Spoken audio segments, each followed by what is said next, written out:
अस्सलाम वालेकुम नाज़रीन, इकरा टेलीविज़न नेटवर्क के साथ मैं आपका मेज़बान ज़ामिन अब्बास आपको अपने प्रोग्राम खुद को पहचान में खुशामदीद कहता हूँ। नाज़रीन, आज हमने खुद को पहचान के स्टूडियोज़ में एक साइकोलॉजिस्ट को दावत दी है, जिनसे हम साइकोलॉजी के ऊपर बात करेंगे और हमारे माशरे में पैदा होने वाले नफ्सियाती मसाइल का हल तलाश करेंगे। तो मरियम, सबसे पहले तो आपका बहुत बहुत शुक्रिया कि आपने अपने कीमती वक्त से हमारे लिए टाइम निकाला और स्टूडियो में तशरीफ लाए। शुक्रिया कि आपने मुझे दावत दी, अपने प्रोग्राम पे बुलाया। मरियम, आपसे जो सबसे पहला सवाल है वो ये है कि साइकोलॉजी क्या है और माशरे में इस लफ्ज़ की पहचान होना हर बंदे को कितना ज़रूरी है? साइकोलॉजी बेसिकली जो है वो हमारे दिमाग में जो प्रोसेस चल रहा है, हमारा जो बिहेवियर है, जिस तरह से हम एक्ट करते हैं, जिस तरह से हम बोलते हैं, जिस तरह से हम चीज़ों को लेके चलते हैं, ये सारी हमारी नफ्सियात है, हमारी साइकी है। और साइकी इतनी ही ज़रूरी है जितनी एक फ़िज़िकल हमारी बीमारी जो है वो ज़रूरी है, क्योंकि लोग साइकोलॉजी को आजकल निगलेक्ट कर रहे हैं। साइकोलॉजी को एक मेंटल प्रोसेस या मेंटल बीमारी का नाम दे दिया है, जबकि साइकोलॉजी जो है जितना फ़िज़िकल फ़िट होना ज़रूरी है उतना ही साइकोलॉजिकल इंसान को फ़िट होना ज़रूरी है। और आजकल हमारे माशरे में बहुत ज़्यादा लोग दिल के डॉक्टर के पास तो जाके खुशी खुशी इलाज करवा लेते हैं लोग अपनी, लेकिन दिमागी परेशानियों का हल साइकोलॉजिस्ट के पास जाके नहीं करवाते, जिसकी वजह से बेशुमार मसाइल माशरे में पैदा हो रहे हैं। और इसकी एक वजह टेररिज्म है, पीडियोफाइल्स हैं और इस तरह के बेशुमार लोग जो इस तरह के मसाइल का शिकार हैं। आपका कहने का मतलब ये है कि जिस तरह अगर आप हर साल या हर 6 महीने बाद अपनी आई साइट टेस्ट कराना जाते हैं, अपना और ब्लड टेस्ट और वगैरह वगैरह, तो साइकोलॉजी का टेस्ट भी हर नॉर्मल बंदे के लिए ज़रूरी है? नहीं, साइकोलॉजी का टेस्ट हर नॉर्मल बंदे के लिए 6 महीने बाद ज़रूरी नहीं है, लेकिन कोई इंसान जिससे अपने बिहेवियर में थोड़ा बहुत चेंज महसूस हो रहा हो या फिर उसे लग रहा हो कि शायद उसके बिहेवियर में नॉर्मल से थोड़ा सा डिफरेंट हो रहा है या पहले से उसके बिहेवियर में कोई कमी पेशी आ रही है, तो उसे ज़रूर साइकोलॉजिस्ट के पास जाके अपना चेकअप करवा लेना चाहिए। क्योंकि अगर बीमारी बहुत कम लेवल पर होगी, लो लेवल पर होगी, तो उसे हम ट्रीट कर सकते हैं। लेकिन कुछ साइकोलॉजिकल इशूज़ ऐसे हैं कि लोग साइकोलॉजिस्ट के पास नहीं जाते, और जब वो नहीं जाते तो वो बीमारी बहुत ज़्यादा बढ़ जाती है और वो खुदा ना खास्ता ऐसी बीमारी में तब्दील हो जाती है जिससे इलाज करना नामुमकिन हो जाता है उसके लिए। तो how can a person know कि उसके अंदर कोई दिमागी मसला है या उसको ट्रीट करना चाहिए? एक बंदे को खुद कैसे, अब एक बंदा खुद तो नहीं कहेगा ना कि यार मैं वाकई दिमागी तौर पे। अब जैसे आप एग्जांपल ले लें डिप्रेशन या एंजाइटी की। एक पर्सन को डिप्रेशन हो गया है, अब पहले वो पर्सन बहुत जॉली था, बहुत लोगों के साथ घुलता मिलता था, उसे एकदम से फील हो गया यार मुझे लोगों के साथ घुलना मिलना पसंद नहीं है, वो अकेला रहने लग गया, उसे खाने पीने में कमी महसूस होने लगी, उसके जिस्म में थकावट ज़्यादा होने लग गई। तो इसका मतलब ये है कि उसके बॉडी या उसके माइंड जो उस तरह से एक्टिव या काम नहीं कर रहा जिस तरह से वो पहले काम करता था।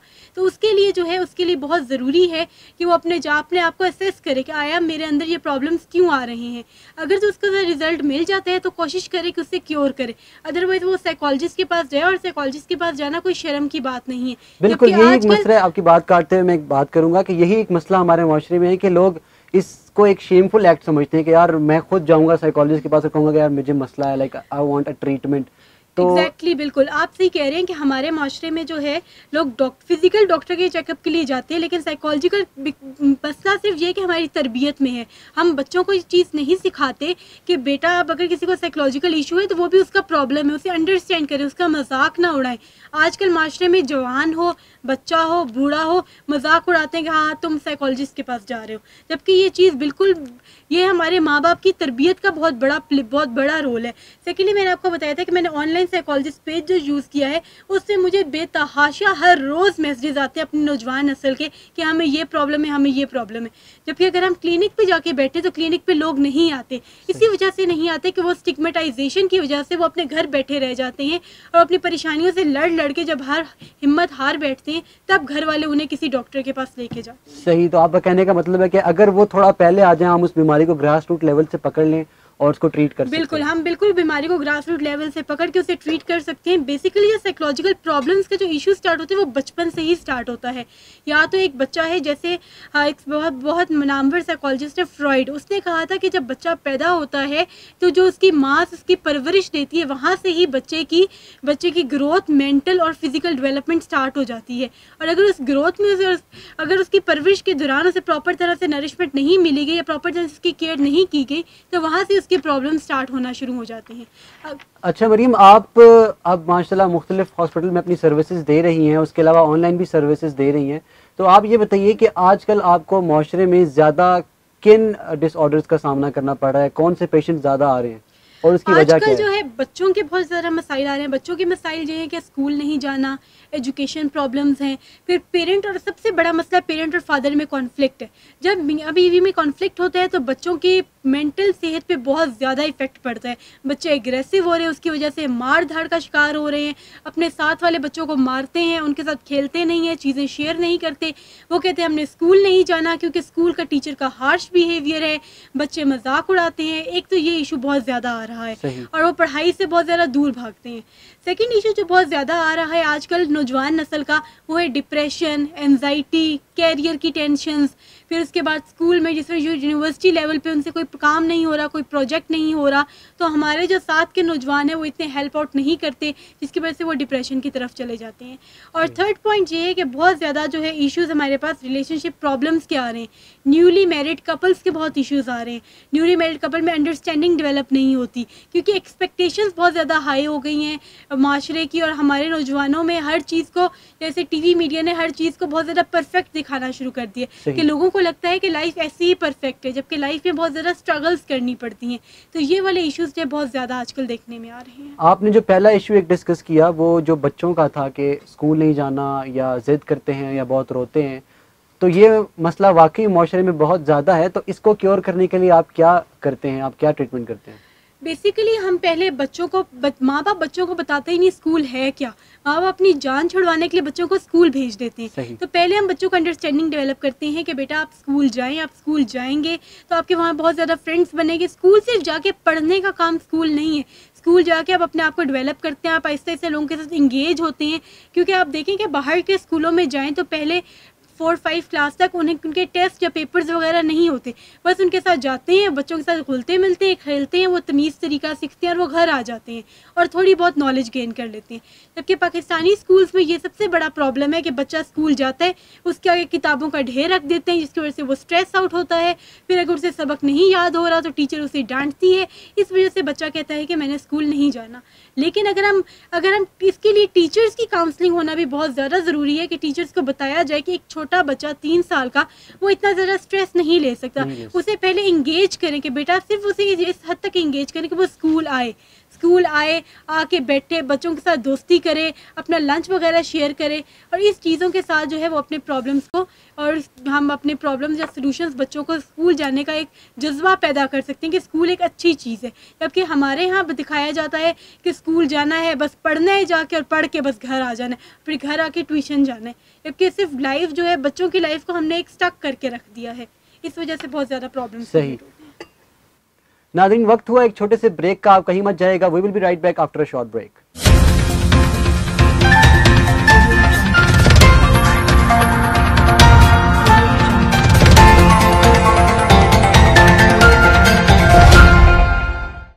वेलकम बैक नाज़रीन, मरियम शाहीन हमारे साथ स्टूडियो में मौजूद हैं और हम इनसे साइकोलॉजी के ऊपर मजीद बात करेंगे। मरियम, अच्छा ये बताइएगा कि बहुत मशहूर कहावत है कि the one who controls the media controls the mind. तो मीडिया का साइकोलॉजी के साथ क्या रिलेशन है और मीडिया का हमारे जहनों पे क्या असर होता है? मीडिया का बहुत बड़ा रोल है। आजकल हर बच्चा टीवी, इंटरनेट, सोशल मीडिया, इन चीज़ों की तरफ बहुत ज़्यादा रुझान है। बच्चा आजकल छोटे से बड़ा, पहले बच्चे बाहर खेलने के लिए जाते थे, लेकिन आजकल बच्चा बड़ा होता है और साथ ही उसके हाथों में मोबाइल पकड़ा दिया जाता है। अगर मोबाइल पे वो एग्रेसिव गेम्स खेलेगा, वायलेंस गेम खेलेगा, तो उससे ऑटोमेटिकली उसमें एग्रेशन का लेवल जो है वो हाई होता जाएगा, क्योंकि बच्चा जो कुछ देखता है वो वैसे ही एक्ट करता है और उसी चीज़ को कॉपी करता है। सेकेंडली, बच्चे के अलावा अगर हम बड़ों पे चले जाएं तो मीडिया जो है हर वक्त टेंशन की अगर खबरें देता रहेगा, कुछ पॉजिटिव न्यूज़ पाकिस्तान से नहीं मिलेगी, तो लोगों में फ्रस्ट्रेशन का लेवल हाई हो जाएगा। इससे लोगों में डिप्रेशन का लेवल बहुत ज़्यादा हाई हो गया, क्योंकि जब हम टीवी के आगे बैठते हैं तो हमें लगता है कि हमारे मुल्क में सब कुछ बुरा ही हो रहा है, कुछ अच्छा नहीं हो रहा, हर तरफ कत्लो गारत है, कभी किसी का अब्यूज़ दिखा रहे हैं, कभी कुछ दिखा रहे हैं। लेकिन अगर किसी ने कुछ पॉजिटिव काम किया या कुछ पॉजिटिव चीज़ को किया तो उस चीज़ को लोग नहीं दिखाए जाते, जिस वजह से जो है मीडिया जो है बहुत बड़ा रोल प्ले करते हैं लोगों की नफ्सियात के साथ खेलने में। क्योंकि अक्सर जगह देखा गया है कि अगर कपड़ों की तरफ या औरतों की किसी चीज़ की अटेंशन गेन करनी हो तो मीडिया पे वो चीज़ चला दी जाती है, और मीडिया एक बहुत बड़ा औरतों का माइंडसेट ऐसे बना देता है कि औरतों को वही चीज़ लगता है कि वही चीज़ उनके लिए अच्छी है, जबकि चाहे वो चीज़ उनके लिए अच्छी ना भी हो। तो आप एज अ साइकोलॉजिस्ट मीडिया को क्या रेफर करती हैं, या क्या आपका मैसेज होगा मीडिया के लिए कि उन्हें किस तरह का कंटेंट चलाना चाहिए, और माशरे के अंदर जो ये बिगाड़ पड़ रहा है इसको कैसे रोकना चाहिए? मैं बेसिकली मीडिया को सजेस्ट करूंगी कि मीडिया को एक पॉजिटिव वे में चीज़ों को लेके चलना चाहिए। ठीक है, नेगेटिविटी माशरे में है, नेगेटिव चीज़ों का भी अवेयरनेस देनी चाहिए कि ये बुराइयां हमारे माशरे में हैं, लेकिन उसको कोप अप करने के लिए एक पॉजिटिव वे दिखाना चाहिए, एक अच्छा लाइफस्टाइल दिखाना चाहिए। जैसे ड्रामों में हर वक्त दिखाया जाता है कि सास बहू की लड़ाई हो रही है, तो हम ये भी दिखा सकते हैं कि भाई सास बहू बहुत अच्छे तरीके से रह रही हैं, और वो चीज़ें जो है अगर वो कोप अप करेंगे, वो हमारी औरतें या आंटियाँ या हमारी माएँ देखेंगी तो उनमें अंदर ऑटोमेटिकली ये चीज़ डेवलप हो जाएगी कि उन्हें अपनी बहू के साथ अच्छा रहना है। क्योंकि हमने एक स्टिग्मेटाइजेशन डाल दी कि भाई सास हमेशा बहू के साथ बुरी रहेगी। लेकिन सॉरी बात कर, लेकिन what about the TRPs? Media को तो टीआरपीज चाहिए, उन्होंने वही इशू दिखाना है जिन पे लोगों का इंटरेस्ट होगा। बिल्कुल, लोग उस चीज़ में इंटरेस्ट, आई गेस कि लोग अब इन चीज़ों से तंग आ चुके हैं। लोगों को अब खुशी चाहिए, लोगों को फन लविंग शोज चाहिए। लोग टेररिज्म से एक बिल्कुल बहुत ज़्यादा माइंड अपने फैमिली अपनी लाइफ की फ्रस्ट्रेशन से इतना ज़्यादा फ्रस्ट्रेटेड हो जाते हैं कि वो टीवी ऑन करते हैं कि शायद कोई अच्छा लगा जिससे उनका दिल या दिमाग फ्रेश हो जाए। तो अगर दिल और दिमाग फ्रेश करने के लिए फिर से वही सास बहू की चीज़ें निकलना शुरू हो जाएंगी तो फिर वो और ही ज़्यादा फ्रस्ट्रेशन और डिप्रेशन की तरफ जाएंगे। अच्छा मरियम, हमारे माशरे में जो मेंटली सिक या मेंटली इल लोग होते हैं, उनके लिए आप कैसा एनवायरनमेंट सजेस्ट करती हैं कि उनके लिए आइडियल एनवायरनमेंट क्या है जहाँ पे वो रिकवर कर सकते हैं? देखिए, आइडियल इन्वायरमेंट एज सच अब ये तो नहीं हो सकता कि हम एक घर बना कर कहें कि उसका आइडियल इन्वायरमेंट। हर बच्चे का घर का एक लेवल होता है, हर लोगों के घर का एक अपना माहौल होता है। लेकिन बेसिकली प्रॉब्लम ये है कि अगर कोई बच्चा या कोई बड़ा डिप्रेशन में है तो उसके घर वालों को सपोर्टिव होना चाहिए, उसके साथ उसकी हाँ में हाँ मिलानी चाहिए। उसके घर वालों को उसकी अगर वो बुरी बात भी कोई कर रहा है या कुछ गलत काम कर रहा है तो उससे उसे आराम से प्यार से समझाना चाहिए। लव केयर की ज़रूरत है उन्हें एक ऐसा इन्वायरमेंट उसे। सेकेंडली, हमारे यहाँ बहुत ज़्यादा आउटिंग का एक ट्रेंड बिल्कुल ख़त्म हो गया है। बच्चे बहुत ज़्यादा बस पढ़ाई की तरफ, पढ़ाई प्रोजेक्ट्स बस ख़त्म, लाइफ वहाँ पे एंड हो जाती है। उन्हें जो है इन सोशल मीडिया से बाहर निकाल के आउटिंग की तरफ लेके जाना चाहिए। उन चीज़ों की तरफ उनका रुझान बढ़ना चाहिए। फिजिकल एक्टिविटीज़ की तरफ रुझान ज़्यादा होना चाहिए as compare to indoor activities, क्योंकि अगर आप फिजिकल एक्टिविटीज़ करेंगे तो उससे आपकी ब्लड सर्कुलेशन जो है वो प्रॉपर तरह से होगी बॉडी में, और आपका जो माइंड है वो बहुत ज़्यादा अच्छे तरीके से और एक्टिवली काम करेगा। जी बेहतर मरियम, जब हमारे रिसर्चर इस प्रोग्राम के ऊपर रिसर्च कर रहे थे, क्वेश्चनर तैयार कर रहे थे, तो उस वक्त ज़्यादा आने वाला क्वेश्चन जो पेरेंट्स की तरफ से था वो ये था कि हमारे बच्चे बहुत बदतमीज़ हैं या हमारे बच्चे हमारी बात नहीं सुनते। तो आप उनको क्या सजेस्ट करना चाहेंगी कि टॉयलेट ट्रेनिंग बच्चे की कैसे की जाए और कितनी उम्र से लेकर कितनी उम्र तक वो सीखते हैं, उसके बाद वो जो सीखा होता है उस पर वो उसी को अपने ऊपर इम्प्लीमेंट करते हैं? सबसे पहला पॉइंट कि बच्चे बदतमीज़ हो गए हैं, ये बहुत ज़्यादा इफेक्ट करता है घर के माहौल पे। आप अपने बच्चों के साथ किस वे में बात करते हो। अगर आप हस्बैंड वाइफ आपस में बदतमीज़ी से बात करें तो बच्चे ऑटोमेटिकली वो चीज़ लर्न करेंगे। अगर आपके घर में मेड है उसके साथ बदतमीज़ी से बात करते हो, बच्चे ऑटोमेटिकली वो चीज़ लर्न करेंगे। तो आप इसका ब्लेम, क्योंकि बच्चे सीख के नहीं आते, बच्चे जो कुछ देखते हैं वो ही करते हैं। तो अगर हम उसका जो है, अगर हम अपने आप को और आप बच्चों के सामने ऐसी लैंग्वेज यूज़ ना करें, बच्चों के सामने ऐसे वर्ड्स यूज़ ना करें, बच्चों के सामने ऐसा बिहेवियर शो करें कि जो है वो उस चीज़ को, वो गलत चीज़ को अडॉप्ट ही ना कर सकें। और जहाँ तक ज़िद्दी होने की बात है तो ज़िद्दी होना एक जेनेटिकली चीज़ भी आती है कि अगर बाप ज़िद्दी है तो कहा जाता है कि भाई बेटा भी ज़िद्दी ही होगा। जेनेटिकली चीज़ भी ट्रांसफ़र होती है। और सेकेंडली ये डिपेंड करता है कि आपका बेबी, अगर फर्स्ट बॉर्न चाइल्ड है तो फर्स्ट बॉर्न चाइल्ड नॉर्मली उसकी हर एक ख्वाहिशात जो है वो पूरी की जाती हैं और वो मोस्टली ज़िद्दी होता है, फर्स्ट बॉर्न चाइल्ड और लास्ट बॉर्न चाइल्ड। लेकिन जो मिडिल वाले चाइल्ड होते हैं उन पर या तो इतनी तवज्जो नहीं दी जाती या क्या होता है, तो वो इतने ज़िद्दी नहीं होते as compare to first born child, क्योंकि उनकी हर ख्वाहिश पूरी की जाती है। तो जब उनकी कोई ख्वाहिश नहीं पूरी की जाती तो वो ज़िद करके अपनी वो ख्वाहिश पूरी करते हैं। जी बिल्कुल मरियम, अक्सर देखा गया है यूथ में भी जो नौजवान फॉर एग्जांपल जो सिगरेट पीता है तो ज्यादातर रेशो उन्हीं की होती है जिनके फादर भी या घर में कोई और सिगरेट पीता होता है जिससे वो अडॉप्ट करते हैं। वो चीज़ बहुत ज़्यादा है। बच्चे हमेशा जो घर में माहौल है वही चीज़ अडॉप्ट करेंगे, वो कहीं बाहर से सीख के नहीं आते, क्योंकि सबसे पहले जो उसकी तरबियत होती है वो घर में ही होती है। अगर कोई बच्चा सिगरेट पी रहा है तो मतलब ये कि ठीक है, फ्रेंड्स की कंपनी जो है वो सिगरेट को इन्फ्लुएंस करती है कि दोस्त सिगरेट पीते हैं तो बच्चा भी सिगरेट पीना शुरू कर देता है। लेकिन अगर माँ उसे सिगरेट पीता हुआ देखती है और उस चीज़ से उसे मना करती है या उसकी ग्रूमिंग इस तरह से करती है कि सिगरेट एक अच्छी चीज़ नहीं है, तो हमारे माशरे में उस चीज़ का रुझान ख़त्म होना शुरू हो जाएगा। जबकि हम लोग देखते हैं कि अगर वो छुप के सिगरेट पी रहा है तो बस इग्नोर करते हैं, एक आध दफ़ा मना करते हैं और फिर छोड़ देते हैं उसे उसके हाल पे। तो ऑब्वियसली आप उसे उसके हाल पे छोड़ेंगे तो फिर वो ऐसे ही लेके चलेगा चीज़। अच्छा, बच्चा बच्चे की जो सीखने की उम्र होती है वो कब से कब तक की होती है, जब वो सब ऑब्जर्व करता है और वो अपने अंदर उस सब चीज़ों को? बाय बर्थ से लेके 5 to 7 ईयर्स तक बच्चा सीखता है। उसके बाद उसके सीखने की एज ख़त्म हो जाती है, उसने जो कुछ सीखना होता है वो सीख लेते हैं। उसके बाद जो है वो चीज़ों को इम्प्लीमेंट करना शुरू कर देते हैं। हाँ, टीन एज में बीच में जाके 13-14 में आप देखेंगे कि वहाँ पे भी बच्चा जब सोसाइटी के सामने आता है, लोगों के साथ अपने रिलेशनशिप्स बनाता है, इंगेज होता है, तब भी वो चीज़ें सीखता है, लेकिन जो उसकी बुनियाद है वो 0 से 5 ईयर्स के दरमियान बन चुकी होती है। हमें ये बताइएगा कि अभी हमारे मुल्क के अंदर, हमारी सोसाइटी के अंदर ऐसी कितनी वर्कशॉप्स हैं और ऐसे कितने सेमिनार्स हैं जो कि हो रहे हैं और जो कि ट्रीट कर रहे हैं मेंटली इन लोगों को, और आपका उनमें कितना किरदार है? बेसिकली जो सेमिनार्स या वर्कशॉप बहुत ज़्यादा आजकल कंडक्ट हुए, क्योंकि इसका रुझान बहुत ज़्यादा हो गया आजकल, क्योंकि आया गया है कि 2020 में बहुत सारे लोग डिप्रेशन की वजह से मरेंगे बजाय कि फ़िज़िकल इलनेस की वजह से। तो अवेयरनेस क्रिएट करना बहुत ज़्यादा ज़रूरी हो गया है। और सेमिनार जैसे हम लोग भी कंडक्ट करवाते हैं, साइको एजुकेशन जो है, साइको एजुकेशन देते हैं हमारे स्टूडेंट लोगों को, इंटरनेशनल कॉन्फ्रेंसेस डिफरेंट करवाते हैं ताकि लोगों में एक अवेयरनेस क्रिएट हो कि जो है साइकोलॉजिकल हेल्थ जो है वो इतनी इंपॉर्टेंट है as compare to physical health. Secondly आप देख लें तो हर इंस्टीट्यूशन जिसमें साइकोलॉजी बहुत ज़्यादा प्रीवेल कर रही है वो भी अपने सेमिनार जो है टाइम टू टाइम कंडक्ट करवाते हैं, फिजिकली लोगों को बताते हैं कि इस तरह से हम चीज़ों को क्योर कर सकते हैं, इस तरह से हमें चीज़ों को हैंडल करके चलना है। और मेरे ख्याल से आजकल साइकोलॉजी का बहुत बड़ा किरदार है, ना सिर्फ बच्चों की ग्रोथ में, नौजवान नस्ल की ग्रोथ में, बल्कि वर्क इन्वायरमेंट में भी साइकोलॉजी जो है, साइकोलॉजिस्ट को आजकल हायर किया जा रहा है। इंडस्ट्री साइकोलॉजिस्ट को हायर कर रही हैं, एजुकेशनल इंस्टीट्यूट साइकोलॉजिस्ट को हायर कर रहे हैं, क्योंकि आज के वक्त की ज़रूरत है। क्योंकि कभी कभी होता था कि बैंक में वर्क स्ट्रेस इतना ज़्यादा हो जाता था कि बेचारे वर्कर की या एम्प्लॉय की मेंटल हेल्थ इफ़ेक्ट हो जाती थी, और जिसकी वजह से वो बिल्कुल काम नहीं कर सकता था और 10-10 दिन वो बीमार पड़ा रहता था।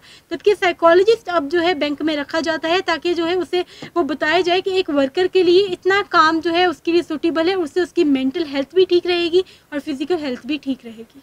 सही।